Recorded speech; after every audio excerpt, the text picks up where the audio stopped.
तो मुंबई और पुणे एक्सप्रेसवे से खबर, जहां पर 2 लेन शुरू। दरअसल लैंडस्लाइड से ये ब्लॉक पड़ी थी लेन्स। आपको बता दें कि कनेक्टिंग लिंक जो है वो बंद पड़ा था, लेकिन अब बाकी लेन भी जल्द शुरू कर दी जाएगी।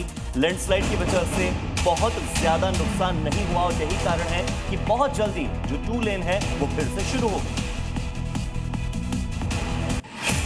तो कनेक्टिंग लिंक जो था वो लैंडस्लाइड से बंद था। 2 लेन शुरू हो चुकी है यहाँ पर। ये बड़ी जानकारी इस वक्त सामने आ रही है। बाकी लेन्स भी जल्द शुरू कर दी जाएंगी।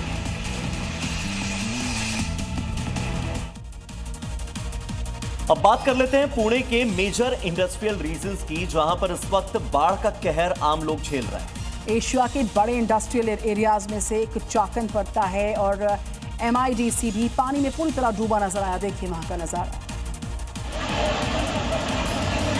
पुणे में पिछले 48 घंटों में हुए मूसलाधार बारिश ने आम जनजीवन पूरी तरह अस्त व्यस्त करने के साथ ही इंडस्ट्रियल सेंटर्स को भी ठप कर दिया है। इंडस्ट्रियल इलाका चाकन पूरी तरह से जलमग्न हो गया है। कई फैक्ट्रियों में पानी घुसने से प्रोडक्शन यूनिट बंद हो गई है, जबकि सड़कों पर ऐसा सैलाब बह रहा है कि बसें भी नहीं चल पा रही। गांवों के रिहायशी इलाकों में सोसाइटी कैंपस और पार्किंग एरिया जलमग्न हो गए हैं और अगले कुछ ही दिनों तक पुणे में ऐसे ही मौसम रहने की उम्मीद है, जिसको देखते हुए लोगों को सावधान रहने की अपील की गई है। गुजरात के वापी की खबर है। भारी बरसात की जानकारी और इसके चलते जलजमाव हो गया है। तो वापी में सड़कों पर जलजमाव की वजह से आम लोगों की परेशानी बहुत बढ़ गई है। लोगों को आने जाने में दिक्कत का सामना करना पड़ रहा है। अब जरा तस्वीरें देखिए। यहाँ पर मंदिरों के बाहर जो हार फूल माला की दुकान होती है वो पूरी तरह से पानी में डूबी हुई नजर आई। लोग घुटनों से ऊपर तक के पानी में यहाँ सड़क पर चलने के लिए मजबूर हैं। यहाँ तक कि जो बैरिकेड्स लगे हुए हैं वो भी पानी में डूबे हुए दिखाई दे रहे हैं। वापी सड़कों का तो बुरा हाल है। मूसलाधार बारिश के बाद सड़कों पर सैलाब जैसे हालात बन गए हैं। ये तस्वीरें डराने वाली हैं, जहां भारी बारिश के बाद सड़कों पर बाढ़ का पानी बहता दिखा। वीडियो देख सकते हैं कि सड़कें दरिया बन चुकी हैं और उसी से लोग गुजर रहे हैं।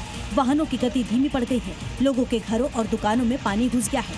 बारिश के बाद बाढ़ जैसे हालात बन गए हैं। जुलाई की शुरुआत के साथ मौसम विभाग ने गुजरात के कुछ हिस्सों में गरज के साथ बारिश और भारी बारिश का पूर्वानुमान लगाया है, जो सटीक साबित हो रहा है। वापी के बाद बात कर लेते हैं गुजरात के कच्छ की। बड़ी खबर है, कच्छ में बन रहे पुल का एक हिस्सा अचानक से गिर गया। भारी बरसात के चलते पुल का हिस्सा गिर गया और इस हिस्से के गिरने का एक वीडियो सामने आया। देख सकते हैं आप। आवाजाही के लिए इस पुल को बंद किया गया। तो आपको बता दें कि ये पुल निर्माणाधीन था गुजरात के कच्छ में और बारिश इतनी ज्यादा हुई कि पुल का जो एक हिस्सा था वो अचानक से भरभरा कर गिर गया। देखिए वीडियो। तो मध्य प्रदेश के डिंडोरी की खबर, लगातार हो रही बरसात से नर्मदा नदी उफान पर आ गई है। कई घाट और तटवर्ती छोटे छोटे मंदिर नर्मदा नदी के जल में डूब गए हैं और प्रशासन ने अलर्ट जारी करके लोगों से नदी से दूर रहने की अपील की है। MP के डिंडोरी जिले में रुक रुक कर हो रही बारिश की वजह से नर्मदा नदी का जलस्तर लगातार बढ़ता जा रहा है। नदी के उफान से घाटों और तट पर बने मंदिरों तक बाढ़ का पानी पहुंच गया। घाट किनारे मौजूद कई छोटे छोटे मंदिर पानी में डूब गए। बढ़ते जलस्तर को देखते हुए प्रशासन ने लोगों से सतर्क रहने और उफनती नदियों और नालों से सुरक्षित दूरी बनाए रखने की अपील की है। प्रशासन हालात पर लगातार नजर रखे हुए है और किसी भी आपात स्थिति से निपटने के लिए जरूरी तैयारियां कर ली गयी है।